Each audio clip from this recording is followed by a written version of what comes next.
जी sir, सबसे पहले तो आप अपना परिचय दें, कहाँ से हैं और आज जो साइकिल की टीम यहाँ पहुँची है, क्या कारण है, उसको किस लिए चला जा रहा है? आज जी हम आए हैं ग्वालागद्दी। तो आज हमें बाली जी हमारे सदस्य ग्रुप के साइकिल की मेंबर हमें आज एक 100 किलोमीटर की राइड पे लेके आए हैं। तो आज अराउंड हम 70 लोग हैं और हमने सबने ठाना है कि हम 100 किलोमीटर करके जाएंगे और एक फ़िटनेस का मैसेज देना चाहते हैं। तो शुद्ध खाओ और अच्छा एक अपना लाइफस्टाइल करो ताकि आप एक अच्छी लाइफ कर सको अपनी आगे।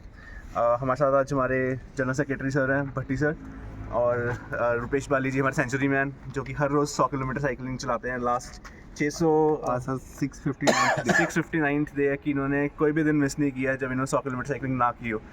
ये रास्ते में जगह जहाँ पे भी इनको साइकिलिंग प्रमोट करने का मौका मिलता है, कोई बच्चा दिखता है, कोई दिखता है, ये उसको उस चीज़ को भी करते हैं। तो इसके लिए हम इनका बहुत ऑनर करते हैं कि सर एक कॉज के लिए साइकिलिंग करते हैं।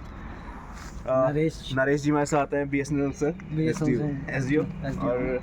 और मुझे यहाँ आके बहुत अच्छा लगा। मुझे ऐसा लगा कि कोई तो है जो हमारे सेहत के लिए ध्यान रख रहा है, जो कि प्योरिटी के लिए पूरा कंसंट्रेट कर रहा है। तो मैं ये चाहूँगा कि और भी बहुत सारे लोग इनके साथ जुड़ें। इनका जो कंसेप्ट है उसने मुझे दिल से हिला के रख दिया कि हम जो खाते पीते हैं, हम जो डॉक्टर के पास जाते हैं, उससे जाके बच सकते हैं, क्योंकि हमारी गवर्नमेंट हम इसमें प्योरिटी पे कोई ध्यान नहीं दे रहा है। तो उसके जुड़ना चाहिए। हमें ऐसा लगना चाहिए कि हर आदमी अच्छा खाना खाए और हेल्दी रहे। साइकिलिंग तब करेंगे जब हम हेल्दी अच्छा खाएंगे। तो खाएंगे ही नहीं, गलत खाते रहे हैं। जैसे दूध का बताया कि मैक्सिमम जो दूध हमारे पी रहे हैं, हम तो कहते हैं कि दूध पी लिया बहुत हेल्दी हो जाएंगे, उसके बाद साइकिलिंग कर लेंगे, लेकिन दूध पीने से हमारी बीमारियाँ हो रही हैं, तो साइकिलिंग नहीं होएगी। तो प्योरिटी है कि अच्छा खाना खाएंगे तो हम एक्सरसाइज करेंगे तभी फिट रहेंगे और लंबा तभी चलेंगे। तो ग्वाला जी से आगे मैं बहुत ही इंप्रेस हुआ हूँ। मुझे तो ऐसा लगा कि हाँ, कोई हमारी पूरे इंडिया के लिए, कंट्री के लिए काम कर रहा है, क्योंकि हम प्योरिटी को बनाने की कोशिश कर रहा है।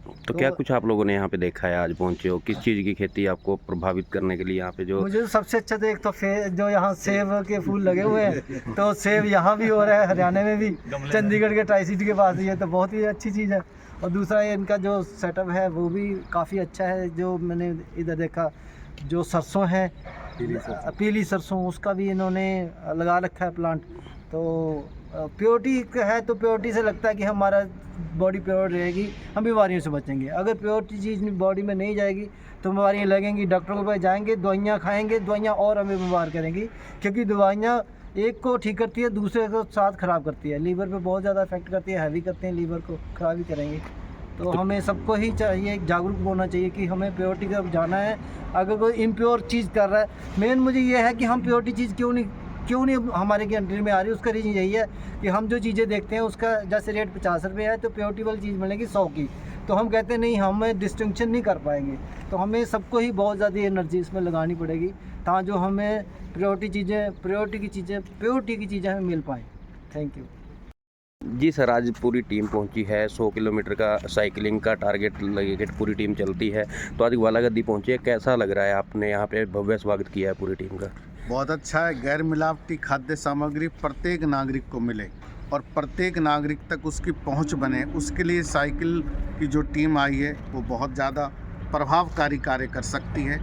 और बहुत अच्छा लगा, और सबसे ज़्यादा अच्छा लगा मुझे सरलता। जो मैंने रुपेश बाली जी जब मेरे पास आए थे, इतनी सरलता, अपने आप घूमना, एक एक व्यक्ति से मिलना और संपर्क करना और अच्छी चीज़ों को प्रमोट करना, ये सारी जो बात है वो बहुत अच्छी है। और साइकिल यात्रा के माध्यम से पूरी ट्राई सिटी में एक मैसेज जा सकता है, संदेश जा सकता है कि गैर मिलावटी खाद्य सामग्री हमको खानी चाहिए, बनानी चाहिए, और बनाने वालों को भी प्रमोट करना चाहिए, उनको सम्मान करना चाहिए।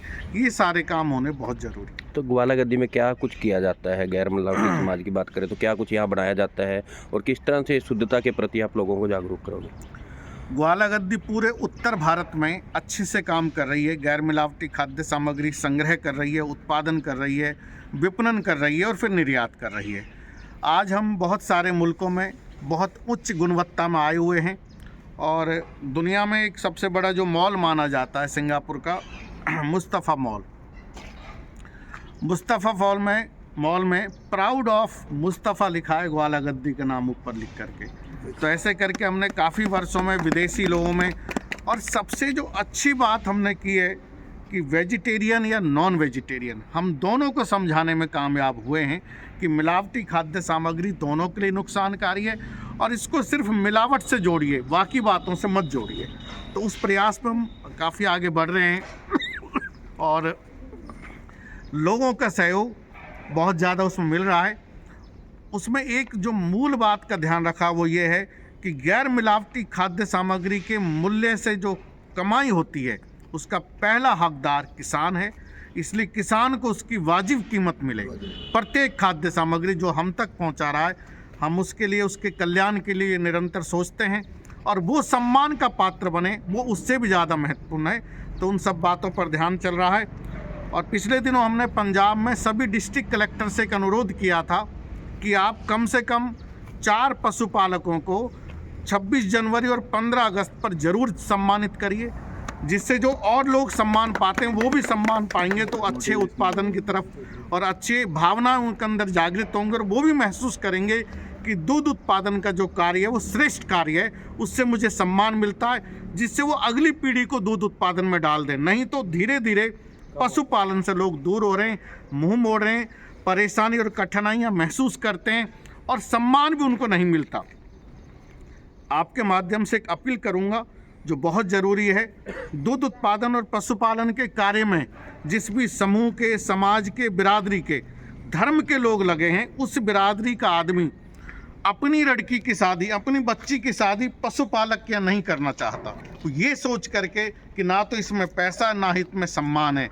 अगर हम सब चाहते हैं कि देश में पशुपालन का काम बढ़ता रहे, कम से कम जितना है वो थमा रहे, तो उसके लिए आवश्यक है कि आप पशुपालक का सम्मान करिए, गैर मिलावटी खाद्य सामग्री बनाने वालों का सम्मान करिए और ये भाव मत पैदा होने दीजिए कि ये सम्मान का काम नहीं है, इज्जत का काम नहीं है ना, और इसमें समाज में आप प्रतिष्ठित नहीं हो सकते, ये भाव उनमें पैदा नहीं हो। तो मैं उन सब से भी अपील करूंगा कि आप ऐसा ना सोचें कि 10,000 की मजदूरी या 10,000 का कोई किसी यहाँ बैंक में या किसी और छोटे मोटे प्राइवेट काम करके उसकी बच्ची, उसकी लड़की उसके घर में ज़्यादा अच्छी रह सकती है, ऐसा नहीं है।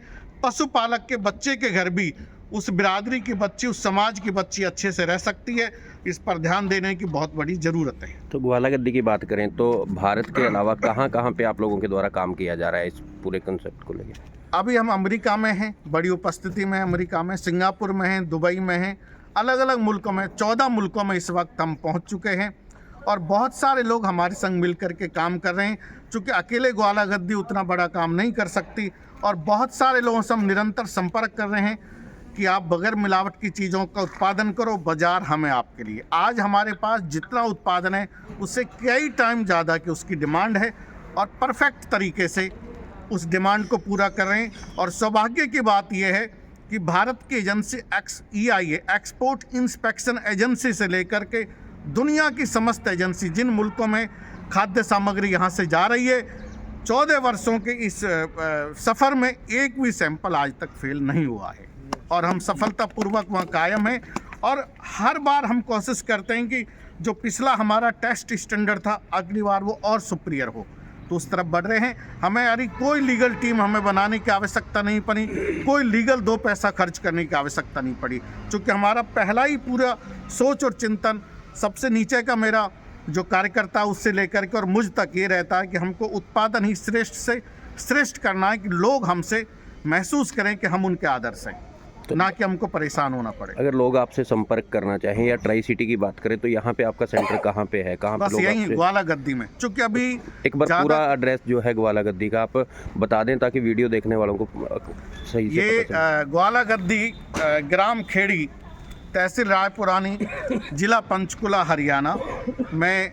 ये जो रायपुरानी बरवाला रोड है, यहाँ पर ग्वाला गद्दी है और हरे भरे पेड़ हैं, सेब के पेड़ हैं और हमारे पास आम है, नींबू है, लीची है, अंजीर है, जामुन है, आड़ू है, सर कॉन्टैक्ट नंबर बोल दो, कटहल है। कॉन्टैक्ट ग्वाला गद्दी का फ़ोन नंबर जो कस्टमर केयर नंबर है वो तो मुझे याद नहीं है इस वक्त, लेकिन हाँ जो मेरा नंबर है वो मैं बोल देता हूँ, 9416456021। नाम भी बोल दीजिए, अपना नाम भी दस दो। वो तो ये